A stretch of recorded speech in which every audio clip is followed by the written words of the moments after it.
Siya ay sikat sa kanyang kapanahunan at maraming tagahanga ang sa kanya ay kinikilig. Masasabing siya ay matagumpay sa kanyang showbiz career.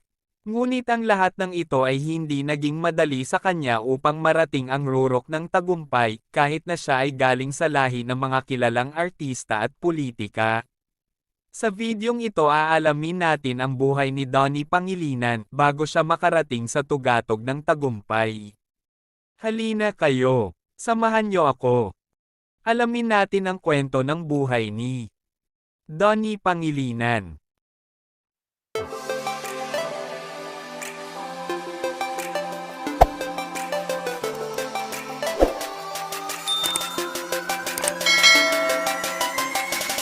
Sa hitsura at tindig, talagang iba ang dating. Ang kanyang ngiti ay nagbibigay ng kilig sa mga kababaihan. Hindi mapagkakaila na kamukha siya talaga ng inyong lingkod. Paano masabi? Hindi, wow. Walang basagan ng trip. Si Donato Antonio Lacsa Pangilinan, o mas kilala natin sa tawag na Donnie Pangilinan. Siya ay actor, singer, VJ host at athlete. Siya ay ipinanganak noong February 10, 1998 sa aktres na si Maricel Lacsa at motivational speaker na si Anthony Pangilinan. Kapatid ni Senador Francis Pangilinan. Panganay siya sa 4 na kapatid. Ang pangalan niya ay galing sa parehong mga lolo niya. Ang pangalang Donato ay nagmula sa kanyang lolo sa ama, habang ang pangalang Antonio ay nagmula sa kanyang lolo sa ina. Ang aktor na si Tony Ferrer. Nag-aral siya sa Brent International School para sa sekundaryang edukasyon at noong 2018 ay nakapasok sa University of the Philippines Open University. Noong October 2022, nakuha niya ang kanyang Bachelor of Ministry in Christian Leadership degree mula sa College for Global Deployment. Nagtapos siya kasama ang kanyang mga kapatid na babae, na sila Ella at Hannah, na nakatanggap din ng kanilang sariling mga degree. Nagsimulang lumabas si Donnie Pangilinan sa television sa commercial ng Coco Crunch, kasama ang kanyang ina. Ang pagpasok niya sa showbiz entertainment ay nagsimula sa mga guest appearances sa iba't ibang palabas ng ABS-CBN noong 2016. Naging host din siya ng ASAP ngunit hindi nagtagal, at VJ sa Mix, noong 2018. Pagkatapos ay lumabas siya sa kanyang unang pelikula na under ng Regal Films production na Wall Wall, sa direksyon ni Jose Javier Reyes. Dito ay ipinareha siya sa aktres na si Kisses De La Vigne. Sa parehong taon din siya ay pumirma ng kontrata sa Star Magic Circle Batch 2018. Kasunod nito, ay naging supporting cast siya sa pelikula ni Vice Ganda na Fantastica. Lumabas din si Donnie sa pelikulang To Love Somebody ng ABS-CBN na pinagbibidahan ni Zanjo Marudo at Maha Salvador. Taong 2019, iniulat ang paghihiwalay ng on-screen partnership nila ni Kisses De La Vigne. Hindi nagtagal sa parehong taon din na iyon, inihayag na makakasama ni Donnie si Bel Mariano para sa He's Into Her. Teleserye na gawa ng I Want TFC na idinirect ni Chad Vidanes. Pagkatapos nito, ginampanan niya ang papel na Jose Rizal sa pelikulang The Mall, The Murderer, sa direksyon ni Barry Gonzalez, na pinagbibidahan ni Vice Ganda at Ann Curtis.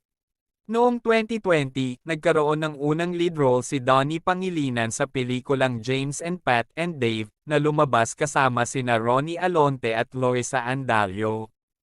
Nag-host din si Donnie Pangilinan sa Bright Light Productions produced musical variety show na Sunday Noontime Live, ng TV5 bilang block timer.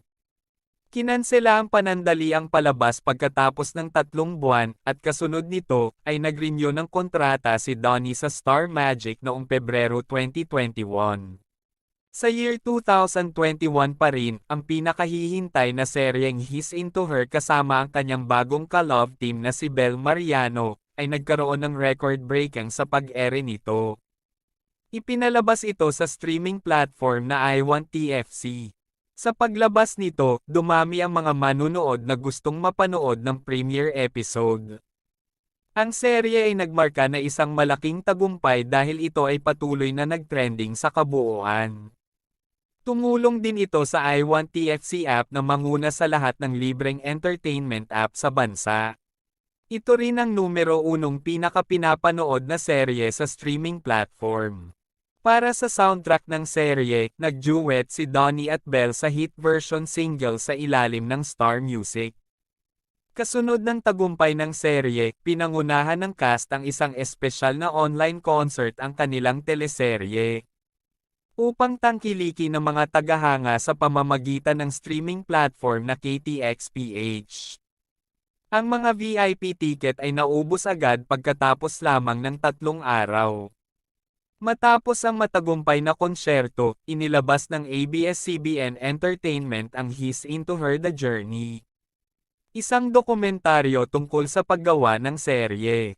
Ipinakita nito ang produksyon ng palabas mula sa conceptualization, auditions, at lock-in tapings. Ipinakita rin sa dokumentaryo ang paghihirap ng buong koponan at kung paano nagtagumpay ang palabas kahit na sa panahon ng pandaigdigang pandemya at pagkatapos ng pagsasara ng ABS-CBN. Ang tambalang Donnie at Belle ay talaga namang naibigan ang panlasa ng masa. Kalaunan tinawag ang love team nila na Don Bell. Kakaibang kilig ang hatid nila sa mga tagahanga nila. Ginamot nila ang mga fans na nasaktan sa mga nakaraang hiwalayang love team. Hinihiling ng iba na sana ay wag silang matulad sa ibang love team na nauwi sa hiwalayan. Siya si Donnie Pangilinan. Ang kanyang narating sa buhay ay talaga namang pinagsikapan niya. Sana ay nagustuhan nyo ang video na ito. Humihingi po ako ng like kung nagustuhan nyo. Mag-comment na rin kayo kung anong masasabi nyo. Maraming salamat po, kita-kits ulit tayo sa next video ko.